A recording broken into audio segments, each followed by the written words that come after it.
ఆంధ్రప్రదేశ్లో కూటమి ప్రభుత్వం అభివృద్ధి కార్యక్రమాలను వేగంగా అమలు చేస్తోంది. కేంద్రం నుంచి అందుకున్న సాయం, పథకాలు, ప్రాజెక్టులు రాష్ట్రాన్ని ఒక నూతన అభివృద్ధి దశలోకి నడిపిస్తున్నాయి. ముఖ్యంగా రోడ్డు, రైలు మార్గాల నిర్మాణం, మౌలిక వసతుల విస్తరణపై సీఎం చంద్రబాబు ప్రత్యేక దృష్టి పెట్టారు. నెల రోజుల్లో ఒక కొత్త ప్రాజెక్టు ప్రారంభం అవ్వడం సాధారణం కావడం వల్ల రాష్ట్రం భవిష్యత్తులో టాప్ రాష్ట్రాల జాబితాలో చేరే అవకాశాలు ఉన్నాయి. ఈ నెలాఖరు నుంచి విశాఖ కేంద్రంగా కొత్త రైల్వే జోన్ పనులు ప్రారంభమవుతున్నాయి. ఏప్రిల్ 1వ తేదీ నుంచి దక్షిణ కోస్తా రైల్వే జోన్ కార్యకలాపాలు ప్రారంభమవుతున్నట్లు రైల్వే శాఖ ప్రకటించింది. ఇందుకోసం ఇప్పటికే డివిజన్ల విభజన, రైల్వే స్టేషన్ల కేటాయింపు, ఉద్యోగుల బదిలీ ప్రక్రియ కూడా దాదాపు పూర్తి అయింది.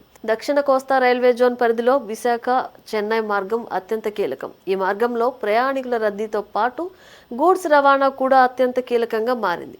ఆదాయపరంగా కూడా విశాఖ చెన్నై మార్గం టాప్ ప్లేస్లో ఉంది. అందుకే ఈ మార్గాన్ని బుల్లెట్ రైల్ క్యారిడర్ కింద రైల్వే శాఖ ప్రతిపాదన చేసింది.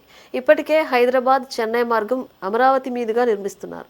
తాజాగా మరో కీలక ప్రతిపాదన చేసింది రైల్వే శాఖ. ప్రధాన ప్రతిపాదనలో విజయవాడ, విశాఖపట్నం మధ్య బుల్లెట్ రైల్ క్యారిడర్ నిర్మించాలని ప్రతిపాదించారు.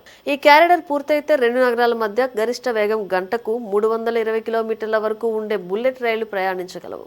ఈ మార్గంలో ఏలూరు, రాజమహేంద్రవరం, కాకినాడ నగరాలు ఉండేలా డిజైన్ చేస్తున్నట్లు సమాచారం. అలాగే విజయవాడ, కర్నూలు మధ్య సెమీ హైస్పీడ్ రైల్ క్యారిడర్ కూడా నిర్మాణ ప్రక్రియలో ఉంది. ప్రస్తుతానికి ఈ రెండు నగరాల మధ్య నేరుగా రైళ్లు లేవు. ప్రయాణికులు డోన్ లేదా నంద్యాల రైల్వే స్టేషన్లలో రైలు మారాల్సి ఉంది. రైల్వే శాఖ ప్రతిపాదన ప్రకారం గుంటూరు, నరసరావుపేట, మార్కాపురం, కంబం, నంద్యాల మార్గం ద్వారా 350 కిలోమీటర్ల కొత్త సెమీ హైస్పీడ్ లైన్ నిర్మించనున్నారు. ఇందులో రైళ్లు గరిష్టంగా గంటకు 220 కిలోమీటర్ల వేగంతో ప్రయాణించనున్నాయి.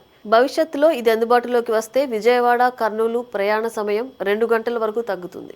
మరోవైపు రాష్ట్రంలోని ఇతర మార్గాల్లో కూడా కొత్త రైల్వే లైన్ల నిర్మాణంపై కేంద్రం దృష్టి సారించింది. రైల్వే అధికారులు ఫైనల్ లొకేషన్ సర్వేకు అనుమతులు కోరుతూ రైల్వే బోర్డుకు ప్రతిపాదనలు సమర్పించారు. బోర్డు నుండి క్లియరెన్స్ వచ్చిన వెంటనే నిర్మాణ పనులు ప్రారంభం అవుతాయని అధికారులు వెల్లడించారు. కేంద్ర బడ్జెట్ ప్రకారం దేశంలో 7 హై స్పీడ్ రైల్ క్యారిడర్లు నిర్మించనున్నారు. ఈ సిరీస్లో ఆంధ్రప్రదేశ్లో 3 క్యారిడర్లు ఉన్నాయి. అమరావతి మీదుగా హైదరాబాద్ చెన్నై క్యారిడర్, కర్నూలు అనంతపురం మీదుగా హైదరాబాద్ బెంగళూరు క్యారిడర్, తిరుపతి చిత్తూరు మీదుగా చెన్నై బెంగళూరు క్యారిడర్ నిర్మించనున్నట్లు కేంద్ర ఆర్థిక మంత్రి నిర్మలా సీతారామన్ ఇటీవల ప్రకటించారు.